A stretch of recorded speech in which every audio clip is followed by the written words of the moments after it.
Good morning and a warm welcome to your show, Sunny Mornings in Encinitas. I'm your host, Melissa, and it's Friday, July 10th. You'll be interested to know.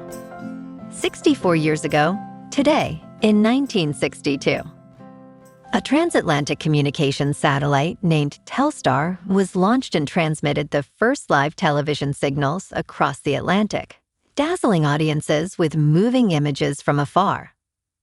That milestone demonstrated the power of space-based relays to connect continents and ushered in a new era of global media and instantaneous international communication.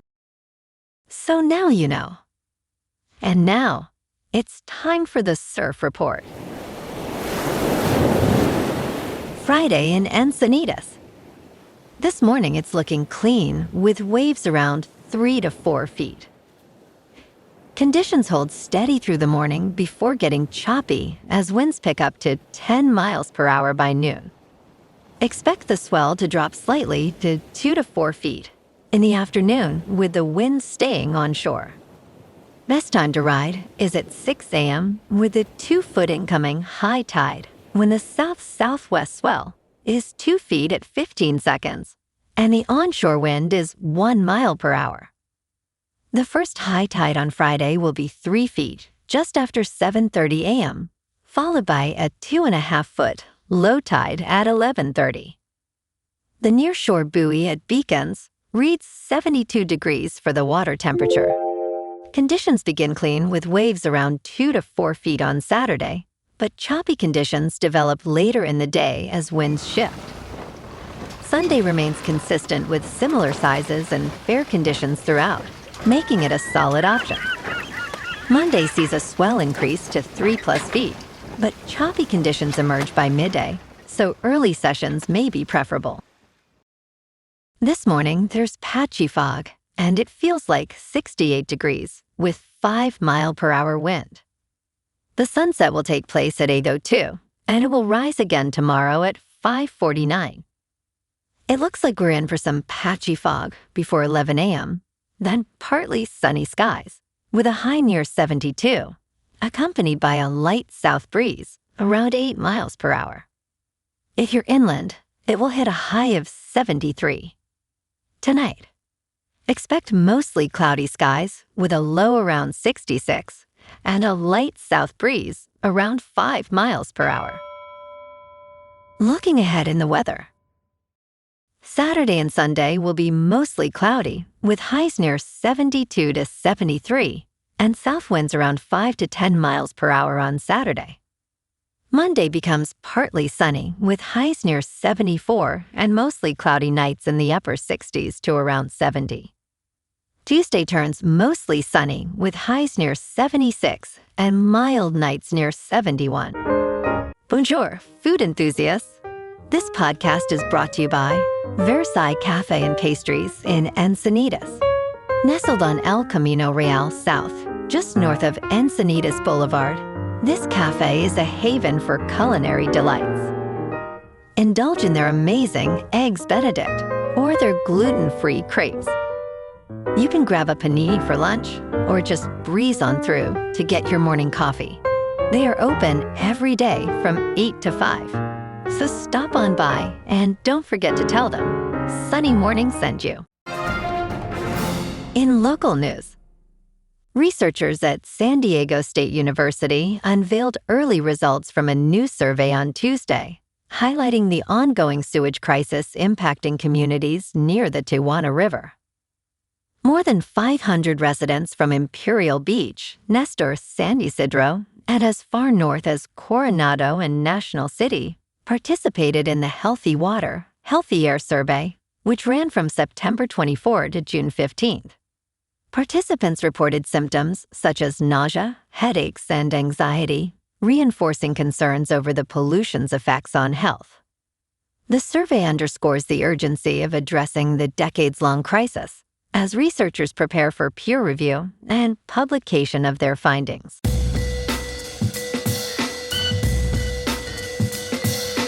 Now on to sports.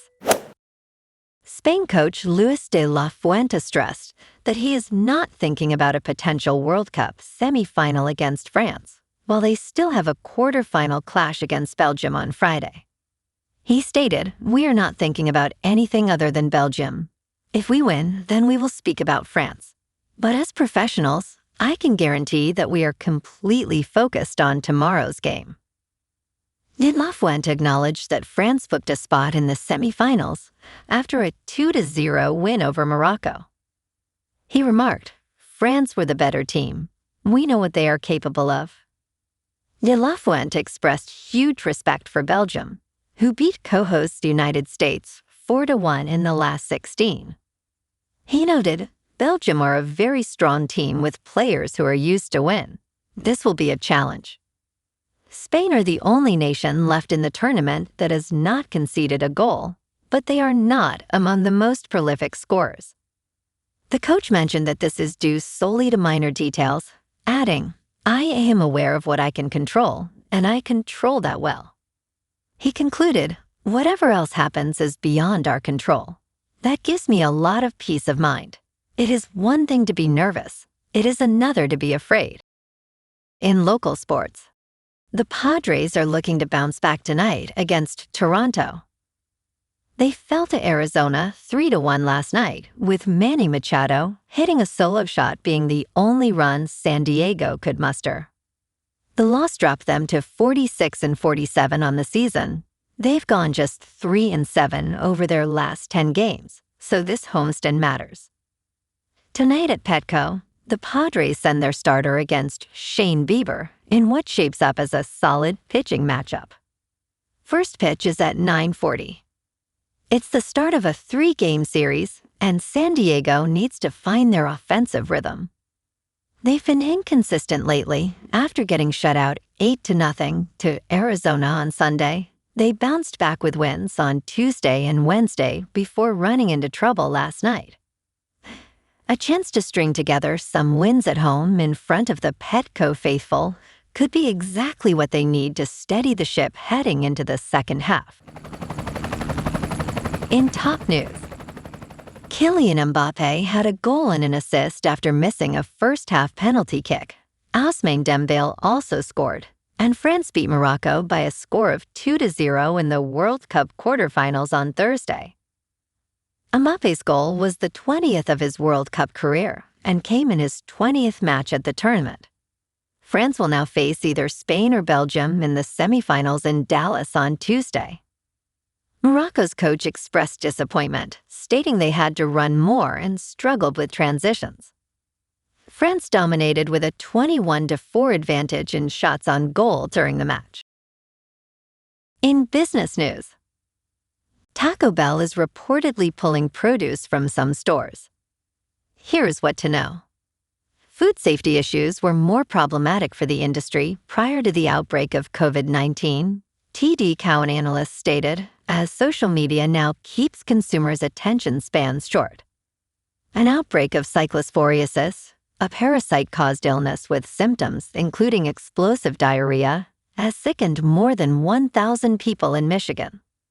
Currently, Taco Bell is pulling some menu ingredients from a handful of restaurants in the area. It remains unclear whether there is a connection between the two, but an analyst suggests that the impact on Taco Bell and its parent company Yum Brands would likely be limited if a link exists. In crypto movement, Bitcoin is unchanged for the week at about $63,000. Ethereum is down 2% to about $1,700. And XRP is down 4% to $1.09. Moving on to a more local vibe.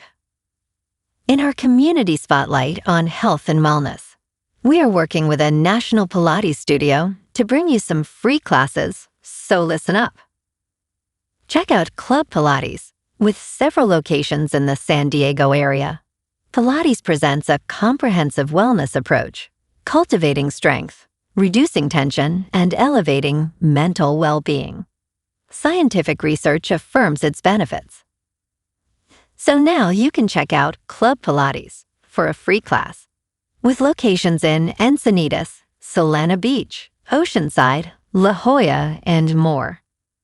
Just be sure to tell them Sunny Morning sent you by. And now, back to the show. Let's talk tech. Microsoft's carbon emissions increased by 25% last year. According to its 2026 sustainability report, Microsoft's carbon emissions totaled 34 million metric tons without select interventions. This rise was driven primarily by the expansion of data center infrastructure and the decision to stop purchasing non-additional, unbundled renewable energy certificates. The report acknowledges that sustainability solutions are not keeping up with the demands of artificial intelligence. Microsoft aims to be carbon negative by 2030. In a similar vein, Google and Amazon reported spikes in emissions as well. And in entertainment news, Taylor Sheridan's empire is under attack from Paramount's new spy thriller series, which is back with a significantly more positive reception this season. The show premiered in 2024 and struggled to find an audience despite impeccable production values and an A-list cast. However, the second season, which premiered on June 21st, has been branded as a Paramount Plus original, taking on Sheridan's blockbusters head-on. The critically acclaimed series, titled The Agency, stars Michael Fassbender and received a 92% score on Rotten Tomatoes for its second season. It currently ranks fourth on the global Paramount Plus leaderboard, behind Dutton Ranch, South Park, and Yellowstone. Well, alrighty folks, it's time for the quote of the day. And today, our quote comes from the American journalist and author, Walter Lippmann. And he said, "The news and the truth are not the same thing." And that's a wrap for this morning. You can check out our Instagram, YouTube, and TikTok for some captivating aerial videos with local news and the surf reports. Have an amazing day, my good friends. We'll see you tomorrow with another episode of Sunny Mornings in Encinitas.